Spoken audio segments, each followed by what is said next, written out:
Brat, and it's completely different, but also still Brat. Charli XCX has released remixes of pretty much every song off the original Brat album, which blew up over the summer. What did you think of this project, though, Tim? I really liked the idea of this project, a whole remix album of every single track. We've seen remix albums in the past, but I don't think we've ever seen anything of this caliber where it's literally every single track. I think it's quite nice to see an artist release a deluxe version or a different version of their own album, where it isn't just 2 or 3 tracks that have been added, when they just try to kind of sell it on, maybe get a bit higher in the charts. This feels like there's been some real thought and energy that has gone into it. So should we jump into the first track, which is 360 featuring Robin and Young Lean? I thought Young Lean and Robin's features on this song are really, really good. Like this is a genuinely good remix. There are some other remixes on this album that are a little bit more lackluster. This one in particular, I really enjoyed. This was one of my favourite tracks off the original Brat, and it's one of my favourite tracks off the new Brat. Young Lean was fantastic. I thought his flow worked really well on this electronic pop style beat, which I wasn't expecting, to be honest. I don't know a huge amount about Young Lean, but coming into this, I was like, ooh, are they going to ruin the track? How's it going to work? Worked really well. Robin added some fire lyrics as well. I thought that this was a fantastic tune overall. Yeah, worked really, really well. Moving off that, we went into Club Classics featuring BB Tricks. What do you reckon? Weirdly, this was one of my least favourite off the original Brat. I loved this. This, for me, the instrumental made me feel like I was listening to an old school British bassline track. I absolutely loved the vibes throughout this song. And BB Tricks, I've never heard of before, don't know much about her, but those little Spanish bars fit so well with this. When this kicks in around, I think it's 1 minute 20, it absolutely slaps. Like my subwoofer, but for this whole track was just adoring it. It was just wobbling. 10 out of 10. There's a resolution at the end of the song and it's really fucking good. Like it all just builds up to this like cacophony of sound, and right at the end it just, whoo, yes, fantastic. And then next we go on to Sympathy is a Knife featuring Ariana Grande, one of the first big world-renowned artists to feature on this album. What did you think of that? So I wasn't really sure how well this feature would work because I didn't know how well the styles would, blend together, but I actually thought, it sounded really good. Ariana Grande's vocals really complement Charli's, and they kind of work bashing off each other. Yeah, I agree. Although I did think in comparison to the previous features, Ariana didn't play as much of a part in this song. It was still a remix, but it didn't feel that different to the original. I do think that it worked well, though. I think her high-pitched vocals and kind of ad-libs in the background vocals and stuff throughout really added to the track. Yeah, right at the end, there's also some dutty sounds that come in. I think throughout this album, there's a lot of what I would class as dutty sounds, just disgusting noises that work really well, and it tickles my brain just right. Moving off that, we went into I Might Say Something Stupid featuring the 1975 and John Hopkins. I think this song being on Brat is quite stupid. I'm a massive 1975 fan, but the way that this brought the vibes down didn't quite work for me in what I was expecting from the album. But in saying that, I don't think it was a bad track individually. I just don't really think it fit the album listings, especially in the last verse from Matty. There was some quite deep lyrics, some quite deep meanings in there, but it didn't feel like a Charli XCX song. The first 3 minutes is a whole lot of nothing for me, unfortunately. But within that, the last minute of the track has a really cool build-up and it leads to a great resolution. The only issue is I wish that more of what was in that last minute was throughout the rest of the track, because up until that point, I have to say I was really, really bored of this track. But for me, Matty Healy's voice unfortunately ruined the entire track. I've got in my notes, Tim, Matty Healy's voice is going to have him, because I just knew you'd hear him and go, not again. Yeah. Broke heart escape. Moving off that as quickly as possible, we go on to Talk Talk featuring Troye Sivan. This is like the ultimate gay duo. These two are on tour at the minute in America together, and I keep seeing pictures from that. Looks really good. Crowds absolutely loving it. But I think that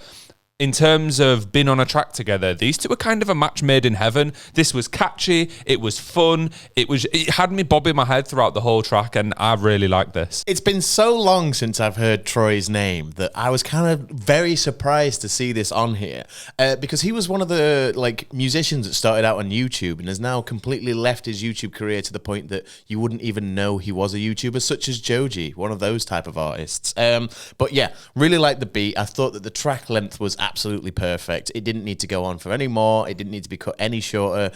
Troy's feature is pretty decent, and yeah, overall, a decent track. Yeah, it is weird that Troy was a YouTuber. I used to watch him back in the day when I was like 13, 14, but now he's just huge. Like, they're on a huge arena tour together. I think people, even in the UK, was selling out arenas earlier this year. It's mental. But away from Troy, onto Von Dutch, an A.G. Cook remix featuring Addison Rae. What did you think? Addison Rae as well. She started out on TikTok. Like it makes sense to me with who Charli XCX is that she would have these features, because she probably genuinely is friends with these artists outside of, collaborating with them. But I wasn't much of a fan of many things on this track other than the beat. I thought the beat was pretty good, but everything else around it just felt a bit airy. I think this is one of the few times throughout this that I would say the original Von Dutch was much better than this remix, especially in that latter section when there's just the background screams. That just really threw me off. It's not what I needed to hear. Yeah, about 1 minute 30 in, the beat gets wild to the point where it's too much. On the other tracks, it has gone a bit crazier, but this felt like it was way too much. And honestly, I think this album could have done without this remix. Yeah, I agree. Bring it back to the original, because that was one of the best off the first album. Up next, Everything is Romantic featuring Caroline Polachek. Tim, what do you think of this feature? Caroline's feature is just her having a good old sing, in my opinion. I don't think there's anything special about it. I don't really think it added that much on top of the original track with this being a remix. I thought that these two had quite good chemistry on this track, and it brought in more chill vibes in a better, more album-fitting way than the previous 1975 feature did. So I thought that this, to me, it wasn't quite an album filler, but it was just there. It existed, it worked, and it did its job. Moving off this, we went straight into Rewind featuring Blade. What did you reckon? Really liked the instrumental on this one. I thought it progressed throughout the track nicely, kind of built you up throughout it. And after the previous more chill vibes, it's kind of what we needed. Yeah, I was really surprised to see this feature initially, because I thought that's such a strange pairing. But then the more that I thought about it, the more it made sense in terms of the music that they put out. I kind of thought, you know what? They lend to each other's style perfectly. But I don't really understand the appeal of Blade myself. But in terms of this track featuring with Charli, I kind of understood it more. I thought it worked as a track, but again, I think we're on a little run here where I'd say this is the worst section of the album, from Von Dutch into Everything is Romantic into Rewind. It just, none of them were that special. All three of these so far I've got written down where this is a filler track and the album could have done without it. But moving off that, we go on to So I featuring A.G. Cook. This really threw me off, right at the start of the song. It sounds like a sample of a kettle going off. High-pitched noise sounds like a kettle left on the stove for too long. It sounds like they've recorded a kettle on a stove and just changed the pitch a few times, which was a bit weird. I thought this was okay. There was a lot of bars in here, but no, I want to think about it. I want to think about all the good times was repeated, must have been 40 times throughout the song. To me, this was repetitive, a little bit boring, and actually I think this was the lowest point on the album. Yeah, there's lots of sounds on this song that sound like video game sound effects. It's very bizarre. The beat's very aggressive, and I don't think it works with the vocals very well. The beat would have been better utilized somewhere else. I'm not saying it was a terrible beat, but I think the beat with the vocals just doesn't work for me. I agree. But Girl, So Confusing, featuring Lorde, who was at one point one of the biggest artists in the world for a small period, but I feel like I haven't heard that much about recently. An absolute blast from the past yet again with we got Troy, and then we got Addison Rae, and now we've got Lorde. The voices work together nicely. I really like the track. I don't have much more to say than that. I thought Lorde did a really good job on this. It was a nice remix. It's kind of exactly what I expected coming into this. Two artists that work well together, that jump on a track and make it slightly better. Up next is Apple featuring The Japanese House, which to me is just a Japanese house song featuring Charli XCX. Yeah. Liked the track. I thought it was the perfect length. Didn't need to go on for any longer.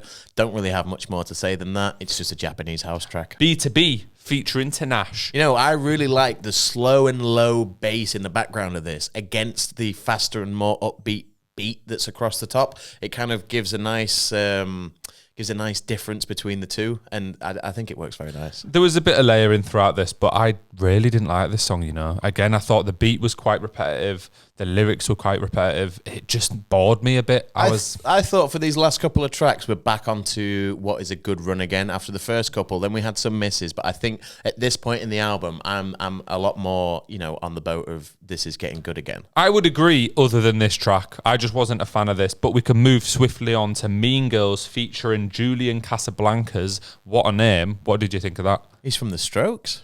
He's Is the he? vocalist for The Strokes, yeah. So this gave me massive Daft Punk vibes throughout it. The filter on the voice works really nicely. I didn't like the effects that were going on in the background, though, but it genuinely felt like Daft Punk. The beat on this and the instrumentals, the way in which the song was crafted was very unique in comparison to the rest of the album. And I quite liked that switch in lanes because we've had a lot of electronic music throughout this, and this more piano style, a bit more chill, happy, kind of clean vibes in a way, I'd say. I thought this was a good track and switched up the lanes nicely. Yeah, there was like a cool electric-y piano kind of going on, so it was like an electronic version of a grand piano is all I can describe it as. The only downside for this would be Julian's vocals and what I can only class as wobbliness. There was a weird, I don't know, I didn't really like it that much, but like I say, the filter on the voices I thought worked really well. And moving off this, we go into I Think About It All the Time featuring Bon Iver.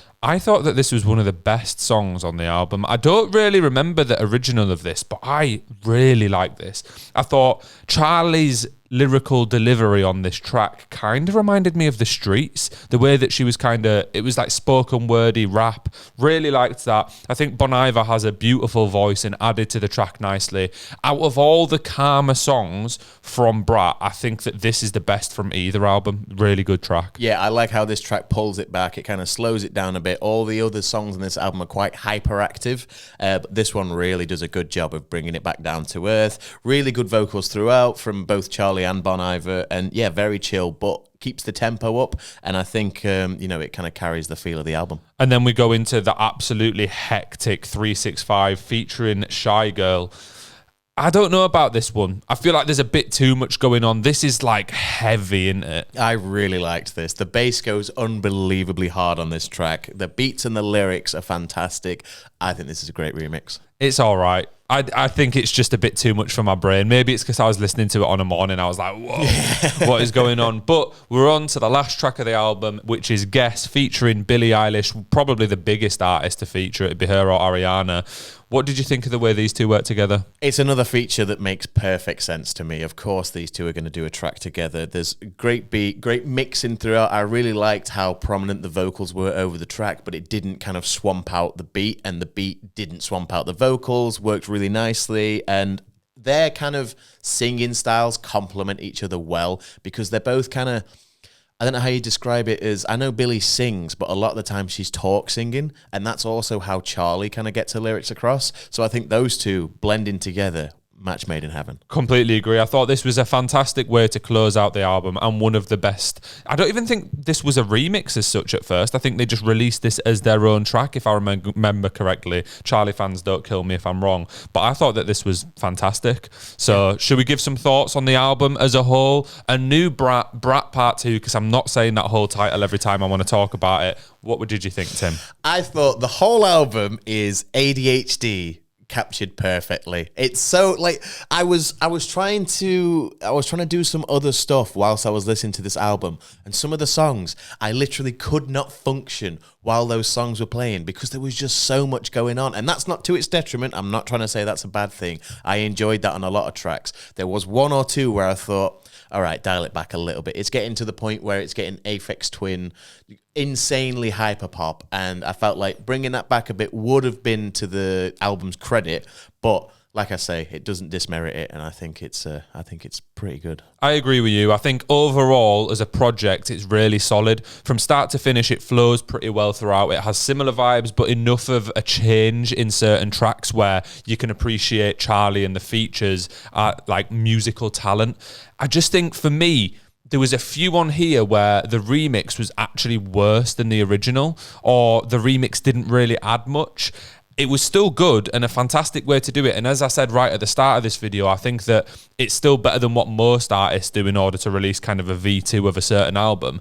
But I think some tracks could have been done a lot better. There's a lot of features throughout this album that make a lot of sense. I think the features that they've got for this are absolutely fantastic. But as you say, I think some tracks maybe do too much on the remix side, which kind of, you know, affects it as a whole. It's like a roller coaster. There's high highs, but then I think there's some low lows. But what would you rate this album out of 10? So as a remix album, based on the initial album as well, I'm going to have to go in. I actually really liked it. It's going to go in at a 6.5. Wow. Yeah. That's a strong rating. My rating for this is a 7 out of 10. Wow. I said there were some high highs and some low lows, and I think keeping that original album in mind is important as well, because the impact that album has had over the summer is massive. And I think if you didn't hear that and just heard this, you would have heard a lot of these sounds for the first time. So I still think as a piece of work, this is fantastic. 7 out of 10. Yeah, I can't fault that. Big ups to Brat. If you enjoyed this video, remember to like and subscribe. We review a lot of the big albums that come out and just talk about music a hell of a lot. So hit the buttons. Thank you very much. Peace.